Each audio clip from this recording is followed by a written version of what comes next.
Episode 67. Lira dilema. Arsya masih berusaha mencerna dengan apa yang baru saja dia dengar dan dia baca. Tadi Pak Ucup mengatakan jika dua tamu yang menyewa di villa itu 2 bulan lalu bernama Davi Sebastian dan Lira Febianti. Arsya pun membaca kedua nama yang tidak asing itu. Jadi Lira pergi liburan dengan Davi. Tetapi kenapa kedua orang itu tidak mengatakan padanya ataupun berpamitan? Arsya memijat pangkal hidungnya. Kepalanya terasa pening. Dia masih memikirkan perubahan sang istri selama kepulangannya kali ini. Apakah itu ada hubungannya dengan Davi dengan liburan mereka ke villa ini?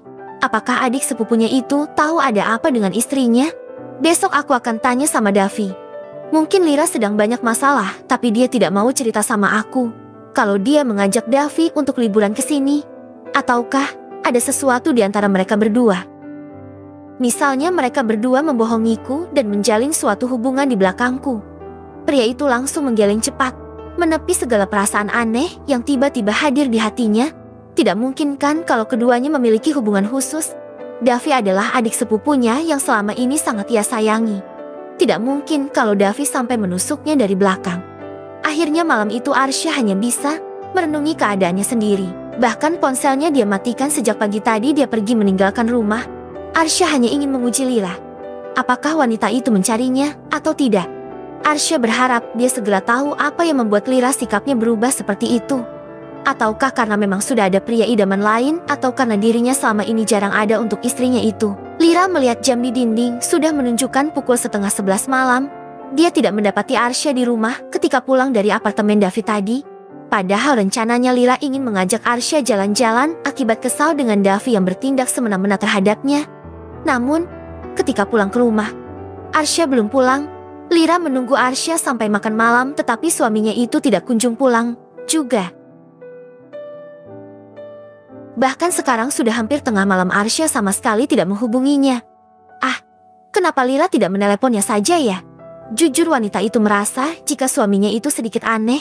Biasanya Arsya selalu menghubungi atau mengirimkan pesan padanya. Tetapi seharian ini Arsya sama sekali tidak mengabari apa-apa. Kenapa Lira baru sadar jika dia sejak tadi menunggu suaminya? Lira membutuhkan Arisa saat ini, tetapi suaminya itu benar-benar bertingkah aneh dan mengabaikannya. Kamu kemana? Sih, Lira mengambil ponselnya di atas nakas dan langsung mencari nomor suaminya. Lira melihat tidak ada satu chat pun dari suaminya. Ini benar-benar aneh. Tidak biasanya Arsya seperti ini. Pria itu pasti akan mengirimkan pesan pada Lira bahkan saat akan terbang ataupun sudah mendarat. Apa aku telepon saja? Gumam wanita itu. Lira langsung memencet tanda panggilan dan langsung menempelkan layarnya ke telinga. Nomor yang Anda tuju sedang tidak aktif atau sedang berada di luar jangkauan. Silahkan hubungi beberapa saat lagi. Kenapa nomornya tidak aktif? Lira mencoba menghubungi kembali nomor Arsya, tetapi tetap tidak bisa tersambung. Entah perasaannya saja, dia merasa jika Arsya mulai mencurigai dirinya. Kenapa aku bisa sampai abai sama Arsya? Gara-gara Davi yang memutuskan hubungan. Membuatku melupakan suamiku sendiri. Lira mendekap ponselnya, memikirkan jika selama beberapa hari ini dia memang selalu mengabaikan Arsya. Kemudian wanita itu memutuskan untuk mengirimkan pesan pada pria yang selama ini begitu tulus padanya itu.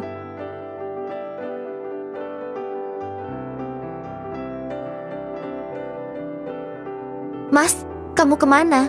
Kok nggak kasih kabar? Apa kamu sudah kembali terbang? Tolong kabari kalau sudah on lagi ya. Kesatu miss you. Ada sebersit rasa bersalah di hatinya. Lira sadar jika selama ini dia telah menduakan Arsya. Apakah jika suaminya itu mengetahui hubungan gelapnya bersama Davi, dia akan diceraikan oleh Arsya? Kenapa aku jadi bimbang? Keesokan harinya, Lira terbangun dari tidurnya saat mendengar kumandang azan subuh. Perempuan itu merasa ingin buang air.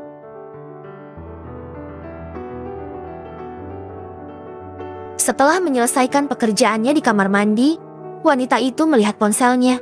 Berharap suaminya itu sudah membalas pesannya. Namun nihil, tidak ada pesan balasan dari Arsya karena nomornya belum aktif. Lira menghela napas. Rasanya sungguh tidak enak. Ada yang mengganjal di hatinya. Mungkin dia tidak akan masuk ke kantor dulu.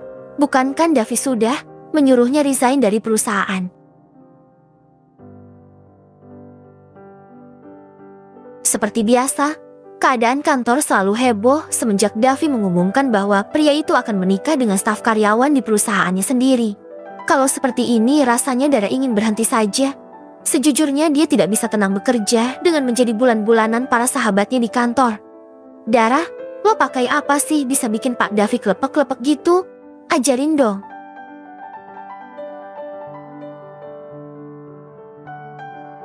Iya loh, selama ini banyak yang nyari perhatian sama Pak Davi tapi nggak ada yang bisa menarik hatinya. Ternyata lo bisa ya. Padahal menurut gue lo tuh nggak cantik-cantik amat. Yah masih cantik kan gue lah. Apa jangan-jangan lo ngasih keperawanan sama Pak Davi dan bikin dia klepek-klepek?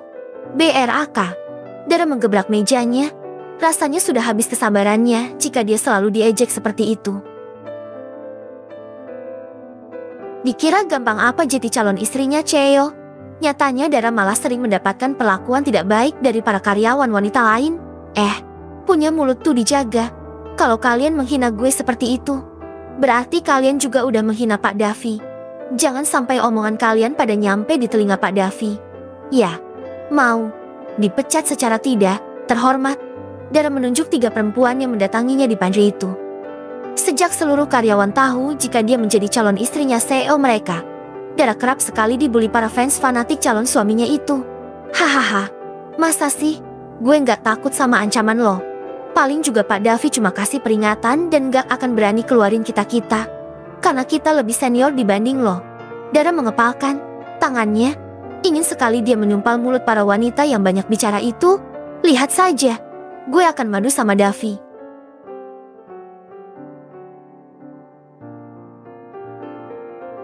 Apa? Kenapa kita dipecat? Seru para wanita itu tidak percaya. Kalian sudah tidak sopan karena membicarakan Bapak Davi dan Bu Dara di belakang. Padahal kalian sendiri tahu konsekuensinya.